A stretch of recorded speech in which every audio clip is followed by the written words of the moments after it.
तमाशा करने वालों को खबर कर दी गई थी, तमाशा करने वालों को खबर कर दी गई थी कि पर्दा कब गिरेगा, कब तमाशा ख़त्म होगा। प्रोग्राम जायज़ा में फिर से हाजिर खिदमत है। हमारे साथ मौजूद हैं जनाब सरवर साहब और लॉर्ड नज़ीर अहमद साहब। आज हम गुफ्तगू कर रहे हैं परवेज़ मुशर्रफ साहब के इस्तीफ़े के बाद पाकिस्तान के जमहूरी मुस्तकबिल की।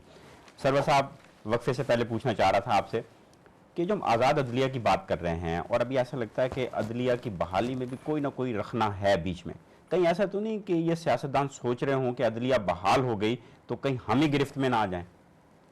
देखिए, अदलिया का जो मूड होता है वो एक बंद कमरे की तरह होता है कि आपने दरवाज़ा खोला और अंदर से क्या चीज़ निकलती है आपको नहीं पता होगा। सही सही। हर मुकदमे की समाअत के दौरान भी यही महसूस होता है कि मुकदमे का जो फैसला है इस तरफ होगा या इस तरफ होगा, और मुजरिम या मुलजिम उस वक्त तक होता है वो बड़ा कशमकश और बड़ी अजीब सी कैफियत में तारी होती है कि उसकी तकदीर और उसका फैसला एक शख्स के हाथ में है। जी बिल्कुल। तो अब भी यही सूरत हाल है जी कि मुशर्रफ साहब ने जहाँ और बहुत सारे इक़दाम किए जिनको कुछ लोगों ने तो बड़ी हिमायत में लिया और कुछ ने मुखालफत में लिया, उसमें एक एनआरओ भी है। जी बिल्कुल ठीक है। उस एनआरओ ने बड़े बड़े लोगों को पाक साफ कर दिया। बिल्कुल ठीक, बिल्कुल ठीक। जिनके बारे में शुबहात थे कि साहब इन्होंने ये किया था, उन्होंने वो किया था, वो बिल्कुल इस तरह जैसे आब जमजम से धुल गए हैं और वो बिल्कुल हो गए। तो यही कैफियत मुझे जब मैं अपनी बात पूरी कर लूँ कि उसमें मुझे यही लगता है कि अब तक हो सकता है कि मैं गलत हूँ, हो सकता है कि मैं सही भी हूँ, कि ये जुडिशरी की बहाली है ये बड़ी सोच समझ के होगी। सही। क्योंकि अगर चीफ हिसाब किताब करके कैलकुलेशन वाला सवाल है ये, बगैर कैलकुलेशन के और हिसाब किताब के ये मामला सुलझेगा नहीं। हो सकता है कि अगर जजेस साहब बहाल हो गए, चीफ जस्टिस साहब बहाल हो गए और उन्होंने देखा कि एनआरओ जो है वो ख़त्म होना चाहिए, अगर एनआरओ ख़त्म हो गया तो फिर तो ऐसा पेंडोरा बॉक्स खुलेगा जो कि बंद नहीं हो सकता। वो बोतल में से जिन निकल आएगा और लोग काबू में नहीं रहेगा। लॉर्ड साहब, अमूमन होता ही है कि जब कोई सियासी जमात हिज़्ब इख्तलाफ में होती है, अपोजिशन में होती है, तो वो कहती है अपोजिशन के लिए ये होना चाहिए, उसको ये कुछ उसके लिए किया जाना चाहिए। लेकिन जब वो खुद हुकूमत में आती है तो अपोजिशन को वो कुछ नहीं देती जो वो खुद मुतालबा कर रही होती है। इसी तरह से हमारे सियासतदान जिन इंसाफ के तकाज़ों की तकमील का मुतालबा कर रहे थे परवेज़ मुशर्रफ के ख़िलाफ़, क्या ये इन इंसाफ के तकाज़ों को खुद मुतहम्मिल हो सकते हैं? देखिए जी, ये उनको करना चाहिए क्योंकि मैंने जब चीफ जस्टिस इफ्तिखार चौधरी साहब जो हैं उनको सस्पेंड किया गया था तो मैं उनके घर गया था मुलाकात करने के लिए। मैंने उनसे ये बात पूछी थी कि अगर आपको रीइंस्टेट करते हैं तो क्या आप परवेज़ मुशर्रफ साहब से बदला लेंगे, क्या गारंटीज दे सकते हैं? उन्होंने मुझे कहा कि देखो, मैं एक प्रोफेशनल जज हूँ, मेरा पर्सनल मामलात जितने भी हैं वो एक साइड पे, केस जो भी मेरे सामने आएगा मैं उसको प्रोफेशनल तरीके से डील करने के लिए मैं तैयार हूँ। ठीक है जी। और मैं समझता हूँ कि जुडिशरी अगर बहाल हो जाती है तो I am sure, I have confidence in judiciary. मैं समझता हूँ कि ये प्रोफेशनल लोग हैं, वो अपने किसी से बदला लेने के बजाय वो एक प्रोफेशनल तरीके से, क्योंकि रूल ऑफ लॉ और जस्टिस का जिन्होंने स्टैंड लिया है, जिन वकला ने मारे खाए हैं, जिनके खून बहाए हैं जिन्होंने, वो डेफिनेटली ये एक्सपेक्ट करेंगे कि अब उनको इन चीजों से अबव रहना चाहिए। एनआरओ का जो मसला है, लेकिन जी वो तो एक नेशनल रिकंसिलिएशन ऑर्डर जो था, इसको आप प्रॉपर लेजिस्लेशन के तौर पे आप पार्लियामेंट के अंदर ले जा सकते हैं। जब कानून बन जाता है तो फिर तो जुडिशरी के लिए भी वो चैलेंज करना मुश्किल हो जाता है। मेरे ख्याल में मैंने जिस तरह पहले गुजारिश की थी, way there is a will there is a way. अगर आप उसको परमानेंट लेजिस्लेशन के हिसाब से अगर पार्लियामेंट में ले जाएं, वो 10 दिन आप डिबेट करके उसको आप सेनेट से पास करवा लें, 20 दिन के बाद आप कहें जी कि अब जुडिशरी जो है वो उसको डील कर ले, तो then you have a proper legislation जिसको जुडिशरी पार्लियामेंट को ओवररूल तो नहीं कर सकती। जुडिशरी तो वही कर सकती है जो पार्लियामेंट कानून जो बनाती है। और ठीक है, जो एक ऑर्डर है, प्रेसिडेंशियल ऑर्डर या गवर्नमेंट का ऑर्डर है, उसको चैलेंज कर सकती है, लेकिन पार्लियामेंट्री जो लॉ है उसको तो चैलेंज नहीं कर सकती। तो मैं समझता हूं कि ये भी उनको इस तरह का करना चाहिए। What I am trying to say इसके हर एक जो मसला है उसको डील करने के लिए अल्टरनेटिव मौजूद है। मैं सवाल ये करना चाह रहा था कि अमूमन ये समझा जा रहा था कि अगर अदलिया बहाल होगी, जजेस बहाल होंगे, तो अगर वो परवेज़ मुशर्रफ के खिलाफ थे तो शायद जो बहाल कराने के मुतालबे करने वाले सियासतदान वो इनके हक में हो जाएंगे। नहीं, यही होता है, लेकिन मैं समझता हूं कि यहाँ पे तकाजे और हो गए हैं, और वो तकाजे यही हैं कि जुडिशरी जिस तरह उनके ऊपर लोगों ने एतमाद दिखाया है, जिस तरह उन्होंने लोगों ने सपोर्ट की है, जिस तरह उनकी इज्जत की है, मैं समझता हूं कि उनका भी ये एक फर्ज बनता है कि वो उसको ऐसे ही कंडक्ट करें ताकि there above all these personal you know, जिस तरह सैयदना अली रज़ी अल्लाह ताला अन्हु की किसी के साथ जो वो झगड़ा था, आपने जब तलवार निकाली उसने थूका और आपने उसको माफ कर दिया क्योंकि ये पर्सनल हो गया था। तो पर्सनल नहीं होना चाहिए। बिल्कुल ठीक। सरवर साहब, चूंकि सदर अब मुस्ताफ़ी हो गए हैं, कायम मुकाम सदर हैं, 30 दिनों के अंदर नए सदर का इंतखाब होना है, अखबारात में, मीडिया में बहुत सारे नाम आ रहे हैं और ख्वाहिशें भी हैं लोगों की। बाद लोग कह रहे हैं कि डॉक्टर कदीर खान, जिनसे आपके भी बड़े मरासिम हैं, आपसे बातचीत भी उनकी रहती है, उनका नाम लिया जा रहा है। पीपल्स पार्टी की तरफ से कई नाम हैं, बल्कि भट्टू साहब ने तो एक दफ़ा उनका भी नाम ले दिया था कि जी हमारे आसिफ जरदारी साहब मुमकिन सदर हो सकते हैं। आपके ख्याल से कौन सदर होगा? मुल्क के अंदर से होगा या मोइन कुरैशी की तरह बैरून मुल्क से भी कोई सदर आ सकता है? बाहर से भी आ सकता है जी।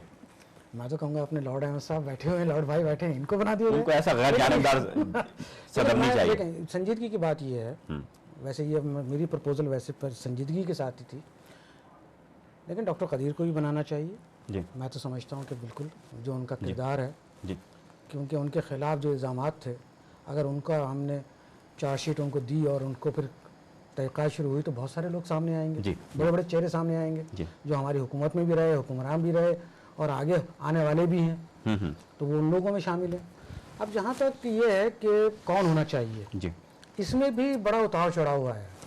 आसिफ जरदारी साहब का वो फरमान आपको याद होगा कि my future president is Nawaz शरीफ।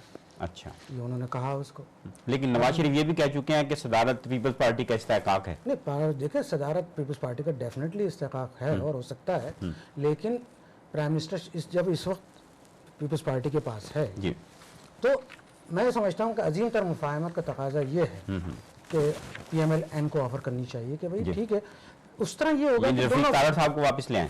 नहीं, रफीक तारड़ साहब को ले आए या गौस अली शाह साहब मौजूद हैं, दूसरे और लोग भी मौजूद हैं जिनका फैसला उन लोगों का काम है करने का, लेकिन उससे पहले ये तय किया जाएगा, जो मेरे इत्तलात भी हैं, कि 58(2)B को और इसी तरह के दूसरे लटकती हुई तलवारों को जो है वो खत्म करना चाहते हैं। ऐसा ना कोई सिंबॉलिक हो जाए, कोई सदर आए और फारूक लगारी साबित ना हो जाए, बन जाए। आपका क्या ख्याल है? नहीं, इस बात की भी कोशिश यही हो रही है कि कोई ऐसा, या तो इन जो तलवारें लटकी हुई जैसा मैंने कहा कि वो हटा दें, उसके बाद XYZ कोई भी आ जाए तो कोई फ़र्क नहीं पड़ेगा, लेकिन अगर वो तलवारों के साथ वो प्रेसिडेंट बनता है तो फिर ये अगेन कैलकुलेशन वाला सवाल होगा कि किसको लाया जाए, किसको ना लाया जाए। लॉर्ड साहब, इससे पहले कि टेलीफोन कॉल्स लें, आपके ख्याल में सदारत के इंतखाब के मामले में क्या तरजीहात होनी चाहिए और आपको मुमकिन सदर कौन दिखाई देता है? देखिए जी, ये तो पॉलिटिकल पार्टीज जो पाकिस्तान के अंदर जिन्होंने इलेक्शन जीता है, फैसला उनका होना चाहिए, और लेकिन कैंडिडेट ऐसा होना चाहिए जो एक्सेप्टेबल हो सब पॉलिटिकल पार्टी। और 58(2)B के बगैर होना चाहिए। 58(2)B जो है वो मेरे ख्याल में वो पहले करेंगे या बाद में करेंगे, ये प्रेसिडेंट के पास पावर्स नहीं होनी चाहिए जी, क्योंकि पार्लियामेंट्री और वो प्राइम मिनिस्टर की जो पावर है वो पार्लियामेंट के पास पावर होनी चाहिए, वो किसी एग्जीक्यूटिव प्रेसिडेंट के पास पावर नहीं होनी चाहिए। बिल्कुल ठीक। कुछ कॉल्स अगर इजाजत हो तो ले लेते हैं, देखते हैं दूसरी तरफ कौन है जी। हेलो, अस्सलाम वालेकुम। हेलो, अस्सलाम वालेकुम। हेलो, अपने टेलीविजन की आवाज कम करके कोशिश कीजिए, हमसे बात करें। नेक्स्ट कॉल लेते हैं। हेलो, अस्सलाम वालेकुम। मैं आदी हूँ हमारे फैजान आरिफ साहब। जी जनाब वाला। मैं हमेशा टेलीविजन की आवाज बंद करता हूँ। जी फरमाइए, क्या सवाल क्या आपका खोकर साहब? मेरा क्वेश्चन ये, मेरे सामने एक्सप्लेनेशन है जी। और सबसे पहले अस्सलाम वालेकुम आपके गेस्ट को भी और आपको भी। सरवर साहब माशाल्लाह एक एक्सपीरियंस जर्नलिस्ट, और लॉर्ड नज़ीर अहमद साहब के क्या कहने।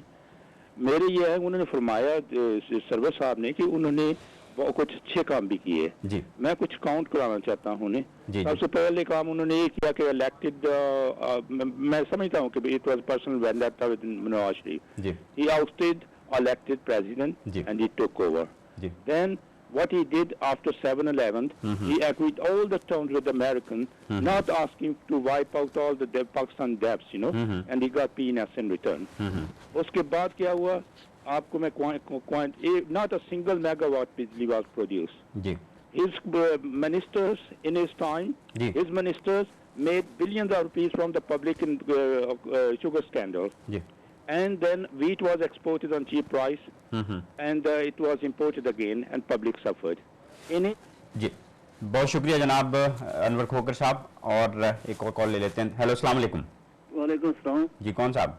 मैं खादिम हुसैन अर्ज कर रहा हूँ। जी खादिम साहब, इख्तिसार के साथ फरमाइए, क्या कहना चाहेंगे, क्या सवाल है आपका? पहले तो आपको सलाम अर्ज करना चाहता हूँ और पैनल को। जी वालेकुम सलाम।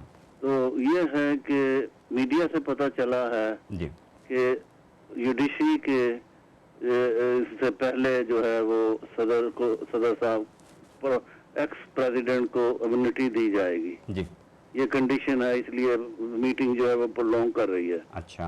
दूसरी बात, मैं लॉर्ड नजीर अहमद साहब से अदब के साथ पूछना चाहता हूँ कि अगर कोई एनओआरओ के फियर है तो इसका मतलब ये हुआ कि गिल्ट होगा। जी जी। तो तीसरा सवाल छोटा सा है कि जरदारी फैमिली की पॉलिटिक्स में और पाकिस्तान में क्या कंट्रीब्यूशन है। बहुत शुक्रिया जी, बड़ी मेहरबानी। एक और कॉल लेंगे जी। हेलो, अस्सलाम वालेकुम। हेलो, अस्सलाम वालेकुम। आवाज़ थोड़ी सी टेलीविज़न की कम करके बात कीजिए प्लीज़। हेलो, अस्सलाम वालेकुम। कॉल बाद में लेंगे, मैं ख्याल ड्रॉप हो गई है। 2-3 सवाल किए गए हैं। उन्होंने कहा जी एनआरओ आपके ख्याल से क्या है और अब आने वाले दिनों में एनआरओ का क्या बनेगा। दूसरा उन्होंने कहा जी जरदारी फैमिली की पाकिस्तान के लिए क्या कंट्रीब्यूशन है।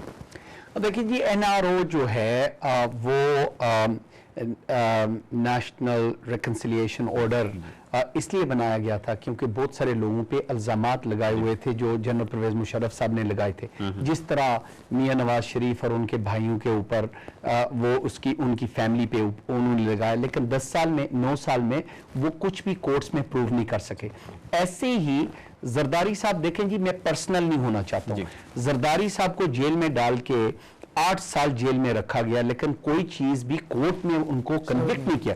देखें, justice delayed is justice denied, and I think we should be strong enough to stand up कि भाई अगर आप ये परसेप्शंस जो हैं, ये गलत किस्म के परसेप्शन के जरदारी चोर है, फला मियां नवाज शरीफ चोर है, फला चोर है, भाई अगर आपके पास कुछ है तो कोर्ट में लाए, कोर्ट में लाए। इसीलिए मैंने जो रिटायर्ड जनरल की बात की है मुशर्रफ साहब की, मैंने कहा कि कोर्ट में उनको पूरा इंसाफ मिलना चाहिए। उनको खड़े करके मैं भी एज ए विटनेस अपीयर होना चाहता हूं कि उन्होंने नवाज शरीफ के साथ क्या किया था जब मैं उनके साथ किया था। मैं भी विटनेस होना चाहता हूं कि आफिया सिद्दीकी के साथ उन्होंने क्या किया और उनकी हुकूमत ने क्या किया। ठीक है ना जी। तो ये बेसिक प्रिंसिपल है। अगर आप प्रूव नहीं कर सके तो मैं समझता हूं कि उनका राइट, मैं मैजिस्ट्रेट रहा हूं 8 साल, जो अगर 8 साल किसी को बंद करके आप प्रूव नहीं कर सकते तो वो इनोसेंट है, वो गिल्टी नहीं। बिल्कुल ठीक। सर साहब, वक्त बहुत थोड़ा है, एक छोटी सी बात पूछना चाहूंगा। आज मैं कुछ माजी की तरफ गया, कुछ मैंने किताबें देखी, तस्वीरें देखी पुरानी। 12 अक्टूबर 1999 की एक तस्वीर है कि जिस वक्त नवाज शरीफ साहब की जमहूरी हुकूमत पे शबखून मारा गया तो पीपल्स पार्टी के कारकुन और ओहदेदार चारों सूबों में मिठाइयां तकसीम कर रहे थे, मिठाइयां खा रहे थे, खिला रहे थे। अब परवेज मुशर्रफ साहब गए हैं तो अब भी मिठाइयां। ये हमारी कौम को मिठाइयां खाने की क्या आदत है?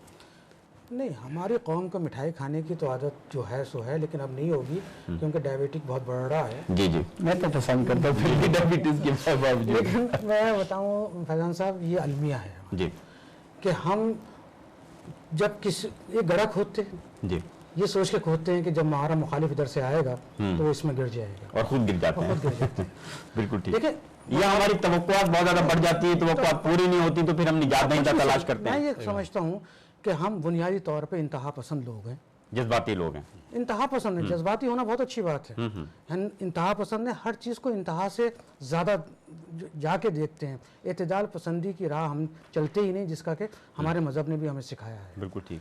आप एतदाल पसंदी के साथ हालात का जायज़ा लें, देखें कि कौन सही है, कौन सच है। होता क्या है कि मेरे मुखालिफ की हुकूमत ख़त्म हो गई जी, जश्न मनाया जाए। मेरा मुखालिफ को फांसी हो गई, वो जश्न मनाया जाए। तो हम लोग तो वो लोग हैं कि जो कि मरे हुए के ऊपर भी अपनी जो है ना सियासत को और अपनी दुकान को चमका लेते हैं। बिल्कुल ठीक। तो ये तरीका गलत होना चाहिए। लॉर्ड साहब, आखिर में मुख्तसर सा जवाब चाहूँगा कि माजी ये बताता है कि जब भी आप मेरिट को एक तरफ रख के चीफ ऑफ आर्मी स्टाफ का इंतखाब करेंगे, चाहे वो भुट्टो साहब हों, चाहे वो हमारे नवाज शरीफ साहब हों, उनको उसका खमियाजा भुगतना पड़ता है।